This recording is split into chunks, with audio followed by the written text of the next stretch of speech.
about it. When they talk about creative enrichment, one thing they can't say, I never said to anybody, any politician, any of my ministers or any Antigua and Barbuda, they must go and steal. What I did say is that we are creative people, and we must use our creativity or innovativeness and entrepreneurship to generate wealth. And I make no apologies about that. And even if you're in the public servant and you have an income and you can save and invest, do so. Even if it's a rental property, save for your old age and save for future generations. We cannot be selfish about our development and only be concerned about our earnings to support our consumption and not think about our children and our children's children.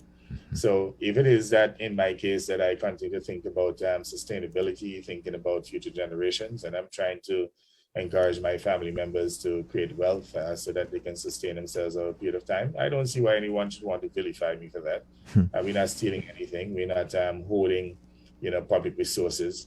I see, for example, that Trevor Walker tried to, I don't know what he was trying to prove, but he asked me questions about which entities the government, within the government, are renting from my son at South Mall. Yes. But I don't know that it's a sin for him to be renting, buildings which he had to borrow money and to build. In fact, I'm the one who started off that mall. I mean, at one point, I was borrowing as much as $3 million to build that mall. I bought 20 acres of land there for about $4 million. And by the way, I did that in opposition. I didn't hear anyone cry when in opposition we went and borrowed all that money and had to pump another $4 million in the land and build the mall. I didn't hear anyone cry when the UPP decided to rent it to host APUA. But now they're trying to make a big issue out of it. Now that I have transferred the asset to my son and I don't have any ownership, they're trying to make a political song and dance out of it. Now, the irony about it, the man who was asking me the question about that mall, recognizing that I now have no ownership interest in it, and I don't know why you asked me about people private business for. My son is not a politician, but I answered him. But the strange thing about it is that he became a businessman while he was a minister. Trevor Walker had no business prior to becoming the member for Barbuda and becoming a minister in the UPP government. He bought a gas station from John Thomas and George James, and he was running business concurrently while he was a minister, a business that required his time and effort. I mean, he's been there pumping gas and so on. When he's supposed to be over here in his ministry over there pumping gas and government time. And, here's a situation which, I rented a property, as a public official as well.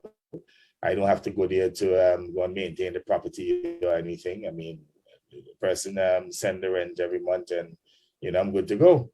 But in this case, it is okay for Trevor Walker to sit in the cabinet and to run a gas station and to control a petroleum monopoly in Barbuda. But it is, it's not illegal, it is wrong, according to them, even though they can't prove what is wrong about it, for Gaston Browne to rent a property. And I just want to show people the type of behavior of these people. Even when they have cocoa in the sun, a man like Trevor Walker ought to understand and should not be trying to, make an issue.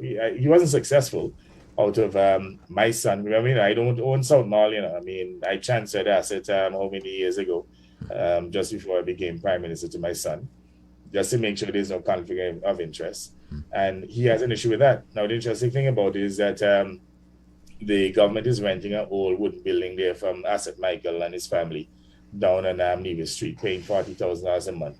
They don't have a problem with that now, because guess what? They're Arabs, they're red people, so they can get any amount of rentals from the government. But in the case of Gaston Browne's family, we're supposed to be dogs according to them. They keep calling us dogs. I don't know what make my family members dogs compared to people like Serpent and so on, and never achieve anything in their life. But the other thing I want to state here too, and I'm not attacking the Hadid family here, but at one point, Aziz Hadid was a minister in the UPP government, yes. And the very buildings that they operated in, they're renting from him, collecting over $500,000 a month.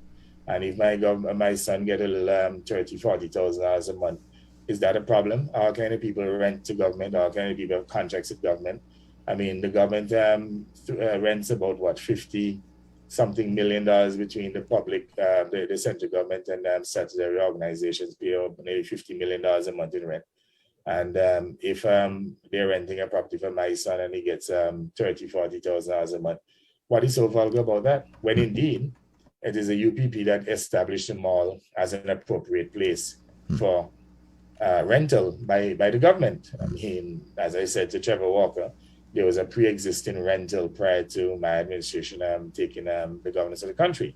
Here's a situation in which they can justify uh, subletting a property from Alistair Thomas at $8 a square foot, a property that Alistair did not own. So Alistair went and got George Piggott to rent Alistair the property, and then he conveniently subletted to the government, and they doubled the thing from $4 to $8.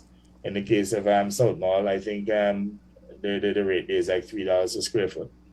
And you're telling me that they can't pay, they have an issue with the government paying my son $3 a square foot for buildings that are worth millions of dollars. But Alistair Thomas had never built a property in his life, could conveniently go and take somebody's property and then go sublet it and get maybe nearly 3 times the amount that my son gets.